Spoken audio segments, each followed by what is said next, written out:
কাউকে এমন ভাবে কষ্ট দিবেন না যে কষ্টের কথা ভেবে সে খাবারে বসে চোখের পানি ফেলে আপনার জন্য কান্না করে। এটা কিন্তু আল্লাহর কাছে কবুল হয়ে যাবে। খাবারে খেতে বসেও যারা ফুপিয়ে ফুপিয়ে আপনার কষ্টের কথাগুলো ভেবে কান্না করে, চোখের পানি দিয়ে তার খাবারটা ভিজে ফেলে, এদের দোয়া অবশ্যই কবুল হয়ে যায়, এর অভিশাপগুলো অবশ্যই কবুল হয়ে যায়। আপনি অনেক কষ্ট পাবেন। আপনি মনে করছেন যে একজন মানুষকে কষ্ট দেওয়ার পরে আমি সুখে আছি, অনেক সুখ পোষণ করছি, কিন্তু আদৌ কি তাই? কখনোই সম্ভব নয়।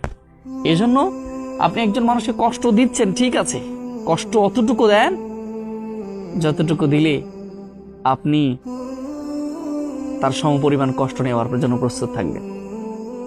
এই জন্য কখনোই একজন মানুষকে অত কষ্ট দিবেন না যত কষ্ট দিলে সে আল্লাহর কাছে বলে দেয়। আর আল্লাহর কাছে বলে দিলেই কিন্তু